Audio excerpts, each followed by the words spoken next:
ভাড়া কম দামে একটা মানুষ 400 টাকা 300 টাকা যাইতে পারে, তারা 800-1000 টাকা ভাড়া নিতেছে।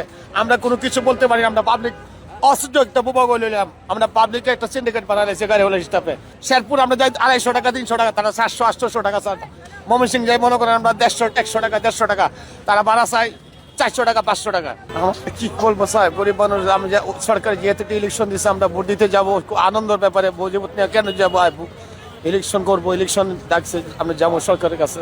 এবং সরকারের কাছে এটি আমরা আগ্রহ আবেদন, যেহেতু আমরা গরিব মানুষ, আমরা যেহেতু টাকা ছাড়া বাড়ি যেতে পারি, এসএন টিকেটে যে কিভাবে বাঙ্গুল সারিরা আল্লাহ যদি ভাঙ্গে আর কিছু দেশে তো সরকার নাই, কারা কি করবো ভাই। আমি যাচ্ছি শেরপুরে ভাড়া যাইতেছে 1000 টাকা 800 টাকা ভাই। আমার কাছে আছে ভাই টাকা 500 টাকা। শেরপুর ইলেকশন ভোট দিবার যাচ্ছি। এখন আমরা কামতে যাচ্ছি, আমি ভাড়া হয়েছে এমনি মনে করেন 200 250 300 টাকা নেই, এখন ভাড়া যাইতেছে 800 700 টাকা।